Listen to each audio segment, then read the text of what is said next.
Bien, vamos hoy con Isabel II, la reina Isabel II de España, la hija de Fernando VII. Y he querido titular este capítulo de la masonería en España en el siglo XIX como Isabel II y las amistades peligrosas. Es una concesión a aquel clásico de Coderlo de Laclos que escribió en el siglo XVIII. Es una novela libertina o pretendidamente libertina. Hoy casi nos parecería inocente con todo lo que estamos acostumbrados a ver y a oír, pero en aquel tiempo se pretendía eso, ¿no? Del siglo XVIII, el siglo de las luces y toda esa realidad. Pues bien, hoy vamos a hablar de Isabel II y las amistades peligrosas, porque en efecto lo que le perdió Isabel fueron las personas que le rodearon. Aunque la masonería estaba legalmente prohibida, los masones abundaban a su alrededor. Lo veremos pues poco a poco. El reinado de Isabel II se caracterizó por una gran inestabilidad política, siendo unos años transidos de pronunciamientos, sublevaciones militares, motines, desórdenes importantes de toda clase propiciados por las sociedades secretas, y cuando decimos las sociedades secretas decimos los masones. Y con la participación, esto es muy importante, activa y decidida de muchos militares, porque había en el estamento militar también mucha masonería. Por ejemplo, Espartero, que sería regente, O'Donnell, el general Prim, el general Serrano, etc. Una larga lista iremos viendo. Isabel II, como ya había hecho su madre, la regente, se abandonó a estas influencias, dado el carácter débil que siempre la caracterizó. Iba a ser una característica de toda su vida y de su gobierno.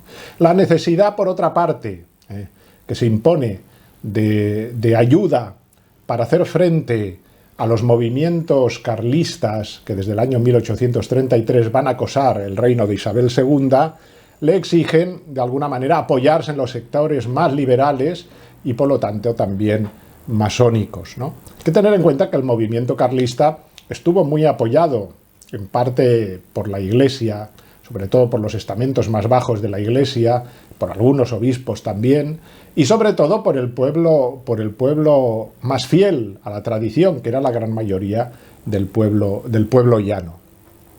No podía ser de otra manera tampoco, hay que entenderlo.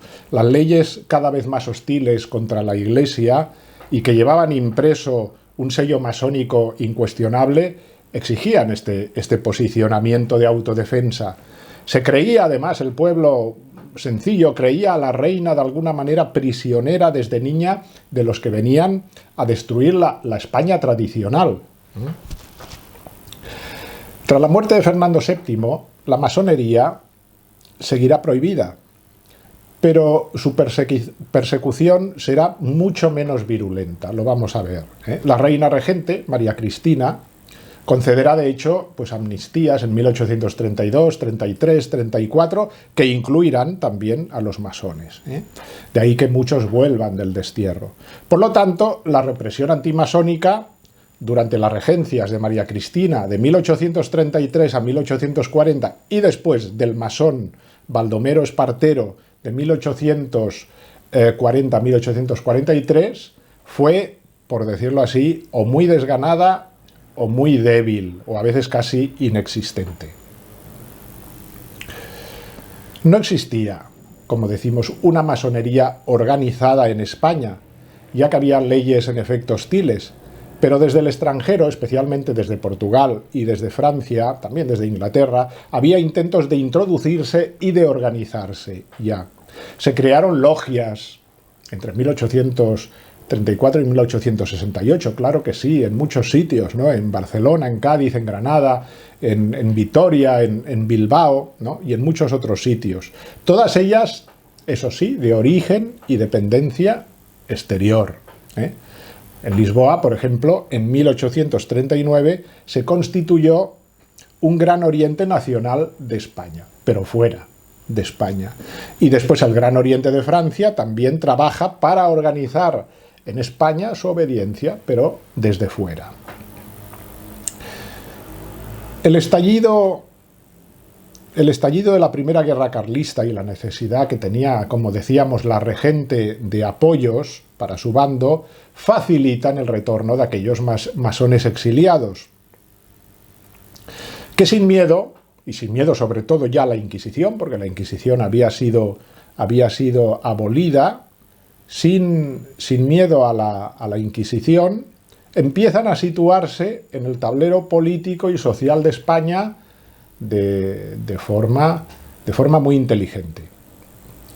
Pero muchos, de hecho, podríamos decir que ni siquiera se habían ido, se habían mantenido un poco a la sombra algunas, y otros ocupaban ya cargos de cierta relevancia en los últimos gobiernos de Fernando VII y después ya con Isabel II y la regente. De hecho, vamos a hacer un pequeño recorrido, rápido recorrido, no exhaustivo, no podríamos hacer una lista aquí de todos los masones de la época, pero sí de los más significativos. Y nos vamos a dejar bastantes. En primer lugar, por ejemplo, Martínez de la Rosa, presidente del gobierno que es masón, sin ir más lejos. Y también los ministros de su gobierno, Garelli, Burgos, Zarco del Valle y Vázquez Figueroa. Masón era el conde de Toreno, que sucedió a Martínez de la Rosa en el gobierno, y nombró ministros de ese gobierno a otros masones, como Álvarez Guerra y el inefable Álvarez Mendizábal. Este último, suficientemente conocido por el gran latrocinio de la desamortización, la ley de desamortización, y que también llegó a presidir el gobierno, colocando a su vez a otros hermanos en el mismo, como Álava, Martín de los Heros, Gómez Becerra y el conde de Almodóvar. Sucedió a este otro hermano masón, Istúriz, repartiendo a su vez carteras ministeriales a otros masones, como el duque de Rivas, Méndez Vigo y Alcalá Galiano. Presidente del gobierno fue también otro masón valenciano, Vicente Sancho Cubertores. Durante la minoría de edad de Isabel II desempeñó la presidencia del gobierno, concretamente de septiembre a octubre de 1840. Gente cercana a la reina. Los preceptores de la reina, Quintana y Ventura de la Vega, eran masones. Su tutor, Argüelles, también. El intendente de su casa, don Martín de los Heros, del que hemos hablado antes, también. Y también lo eran otros, como Antonio González, el conde de las Navas, Fermín Caballero, Telesforo Trueba, José Llanos, José Villanueva, Cayetano Cardero, Mariano José de Larra, gran dramaturgo, Ventura de la Vega y no pocos generales y militares de alto rango. Tras el motín de la Granja, formó gobierno el masón don Manuel María de Calatrava, y con él también otros masones, Joaquín María López, José Ramón Rodil y Andrés García Camba.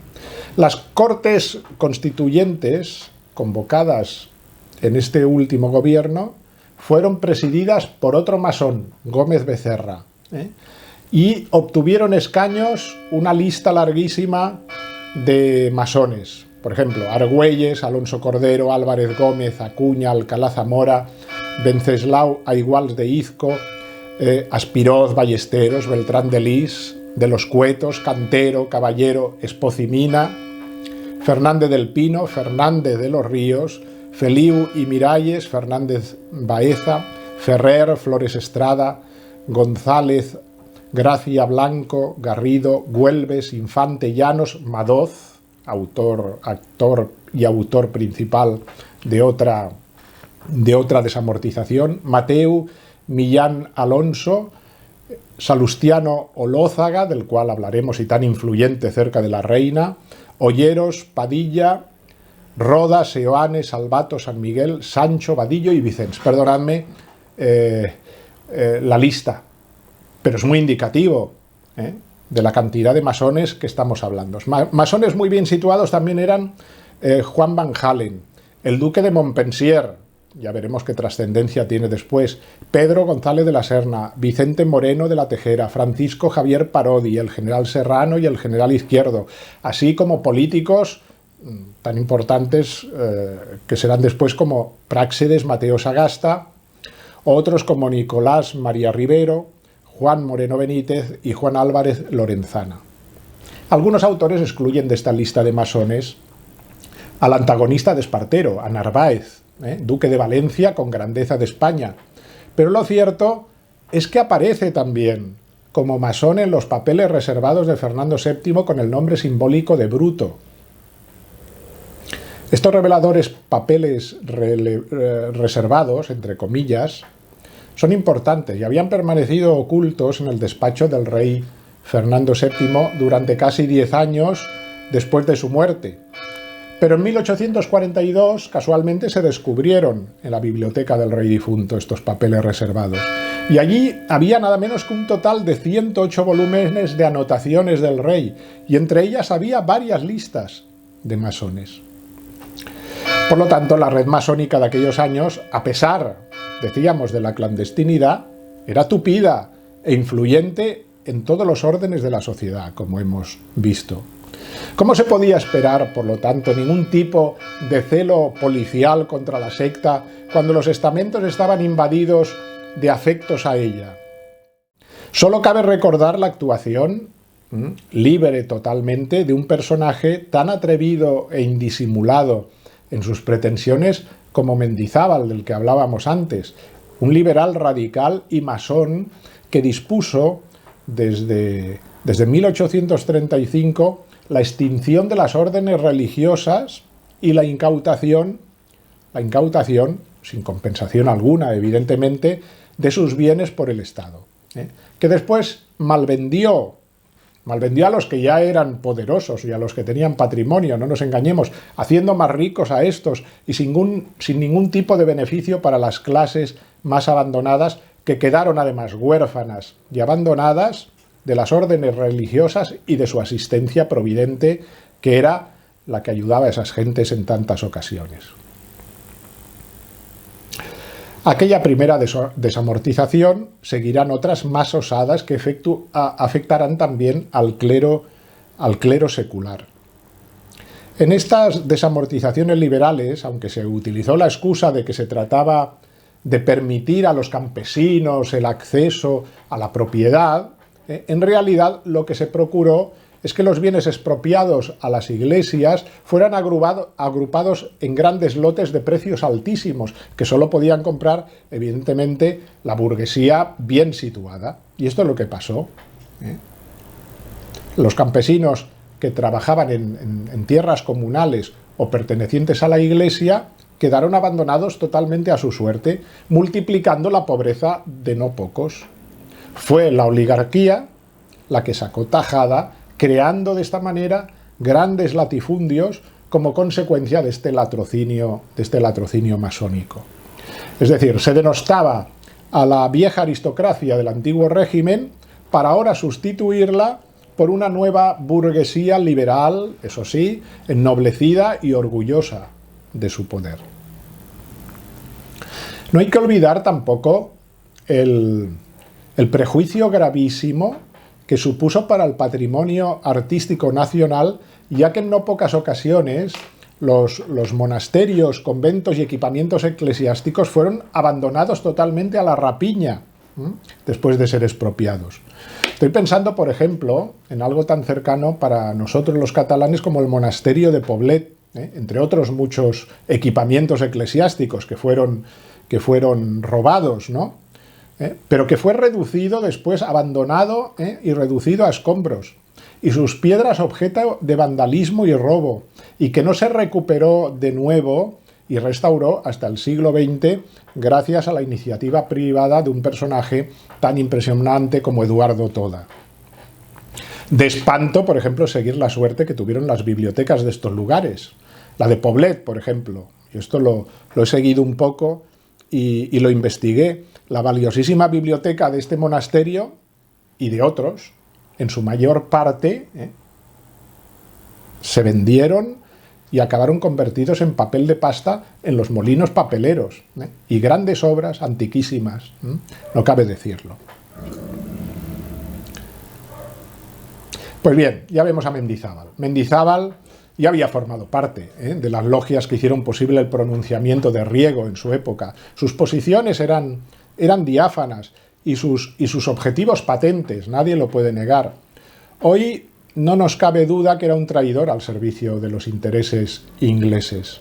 La trayectoria de Mendizábal esconde valiosos servicios al Imperio Británico. Combatió en Portugal contra los franceses, pero bajo bandera inglesa. Después del trienio liberal huye y se exilia en Londres, donde entra al servicio de la corona británica como agente gracias al uso de información protegida que él guardaba. El embajador inglés, con quien Mendizábal aquí en España ya despachaba frecuentemente, dice de él: a pesar de sus defectos, es nuestro hombre en España y debemos de sacarle el máximo partido. Mendizábal va a cumplir siempre sus compromisos con Gran Bretaña y aplica, cuando llega el momento, las medidas de apertura del comercio para favorecer la industria inglesa y sus intereses. Espartero, cuando es regente, es de hecho quien da paso a los gobiernos de Mendizábal. No es de extrañar este tándem masónico Espartero-Mendizábal, porque también el duque de la Victoria hace y deshace gobiernos al servicio de la pérfida Albión de Inglaterra. El pueblo español, de hecho, con esa gracia que le caracterizaba, bien lo sabía, y en aquella pintada a las puertas del palacio donde vivía Espartero lo dejó claro, decía así la pintada: aquí vive el que manda en España, Espartero el regente, y el que manda en él vive en la casa de enfrente, refiriéndose a la embajada que estaba justamente allí, enfrente de la casa de Espartero. Y es que hay que tener en cuenta, para entender todo esto, algo más. Hay que hablar aquí de Nathan Rothschild, banquero judío, que lo va a ser del gobierno inglés, que se había hecho ya con el control de la economía inglesa, ¿no? Los Rothschild ya habían financiado al ejército de Wellington aquí en España, y habían estado financiando pues, en la batalla de Waterloo, ¿no? Y estaba estableciendo redes de negocio complejas e influyentes gracias a sus contactos masones en España, como ya hemos visto. Entre otras gestiones estrellas, el gran pelotazo podríamos llamarle, consiguió la contrata de las minas de Almadén, las minas de mercurio, valiosísimas, ¿no? Una de las grandes riquezas que había en España. Y todo eso con la aquiescencia obsequiosa del conde de Toreno, que era ministro de Finanzas y masón, como ya hemos dicho. Con Mendizábal también intimó Rothschild. Fundó la Compañía de Ferrocarriles Madrid-Zaragoza-Alicante en 1855. Colaboró en gran parte de las emisiones de deuda del Banco de España y del Tesoro Público en la década de los 60 y en el sexenio democrático, entre el 68 y el 74. Durante las décadas siguientes, con el monopolio mundial del metal pesado, la familia Rothschild tejió un poderoso sistema de tráfico de influencias que desembocó aquí en España en la compra también de las minas de Río Tinto. Tomen nota de esto, todos los que se ríen de las conjuras judeomasónicas, y vayan investigando quién trinchó España y quién arruinó a España con la complacencia de liberales y traidores, de masones y de judíos. Pocos años después, Juan Vázquez de Mella diría en las Cortes, en 1896, los judíos acaparan todo el oro del mundo y en España los Rothschild dominan ferrocarriles y minas y buscan arruinar al Banco de España, a la par que apoyan a los cubanos insurrectos. Los judíos son los artífices del régimen liberal, pero están también al frente del movimiento socialista. Pues bien, durante el bienio progresista, el ministro de Hacienda, Pascual Madoz, casi no es necesario decir que era masón, realiza una nueva desamortización en 1855, más eficaz, si cabe, que la de Mendizábal. Otro dato interesante y curioso sobre todo, es que la Cruz Roja, organización de indubitable origen y filosofía masónica, llegó a España en 1864 gracias a la aprobación de Isabel II, que fue nombrada presidente de honor, o presidenta de honor.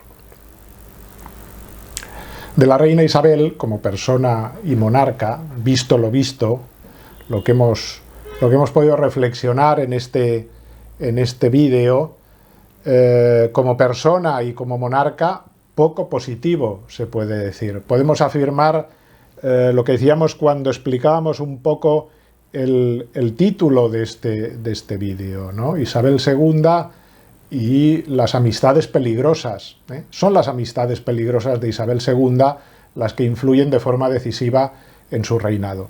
Ella no formó parte de la masonería, ni existía tampoco una masonería femenina entonces, pero fue dúctil en sus manos. El regente Espartero, su tutor Argüelles, ex gran maestre, y sobre todo Salustiano Olózaga, del que antes hablamos, fueron sus mentores, ¿eh? En opinión, de hecho, de Ricardo de la Cierva y también de César Vidal, este último, Olózaga, fue quien corrompió a Isabel II siendo todavía muy joven. Todo esto tendría una influencia importante a lo largo de su vida. Ni la influencia positiva de San Antonio María Claret, ni de la de Sor Patrocinio, tendrían tanta influencia como la influencia negativa de todos estos personajes. Con 16 años, ya reina, pero contra su deseo, se la convenció para casar con su primo, el infante Francisco de Asís de Borbón, que era hijo del infante Francisco de Paula. Este Francisco de Asís con el que casó era homosexual y masón. Al mismo tiempo, su hermana casó con el hijo del rey de Francia, Antonio de Orleans, conde de Montpensier, también masón, de gran importancia, como veremos después. Todo de alguna manera quedaría atado, como se dijo para otra ocasión histórica, atado y bien atado, y en esta ocasión era verdad. A partir del bienio progresista, es decir, 1854-1856, aunque aún en la clandestinidad, la masonería empezó a cobrar más impulso, sobre todo en Cuba, donde las logias, muy activas, preparaban ya el movimiento independentista. Sin esta actuación masónica de fondo, en Cuba y en Filipinas, como ya había sucedido en Hispanoamérica entre 1810 y 1825, no se podría explicar el proceso de independencia de los territorios de ultramar. El 8 de diciembre de 1864, el Papa Pío IX promulgó la encíclica Quanta Cura, en la que se volvía a condenar a la masonería, y la acompañaba a la encíclica un anexo, el sílabus, de gran importancia, un índice, esto era el sílabus, de los principales errores de nuestra época, rezaba así el título. Y en su apartado cuarto condenaba el socialismo, el comunismo y las sociedades secretas, una vez más. En 1865, el mismo Papa Pío IX volvía a condenar la masonería en una locución llamada Multiplices Inter. En 1868, tras la muerte del general Narváez, todo se precipita, podríamos decir. Isabel II intenta paliar la crisis nombrando para sustituirle al moderado Luis González Bravo, pero este se muestra impotente, incapaz de controlar la situación de anarquía propiciada por tantos movimientos sociales interesados. Entonces, de pronto, como siguiendo un guión pergeñado en las logias, se produce la sublevación de Cádiz, la sublevación de los generales masones Pierrat, Moriones y Contreras, que fue el principio del fin ya del reinado de Isabel II. Y estuvo potenciada a su vez en la sombra por muchos otros hijos de la viuda, de muchos masones del mundo de la política y sobre todo del estrato pretoriano, es decir, del mundo militar.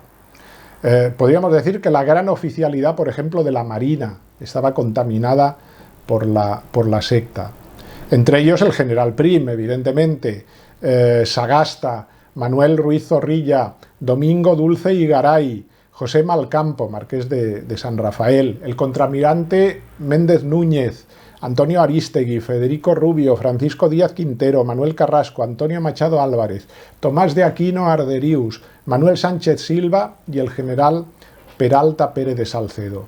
Todos estos intervinieron en la precipitación de la caída de Isabel II, y muchos más. Otro de los grandes conspiradores y financieros de la sublevación, importantísimo, antes de él ya hablábamos, es el conde de Montpensier, que era además capitán general del ejército español, y que tenía pretensiones al trono. Se quedaron en eso, en pretensiones. Pues bien, acabamos ya este tema. A veces se ha dicho que hubo que esperar a la Revolución de septiembre de 1868 para que la masonería pudiera acampar a sus anchas. Y en parte es verdad, dado que las nuevas leyes a partir de entonces sí que le dieron patente de corso a la masonería a partir de 1868 y cobertura total, por decirlo de alguna manera. Pero ya hemos comprobado que de irrelevancia anterior a 1868, durante el reinado de Isabel II, de irrelevancia de la masonería, nada de nada.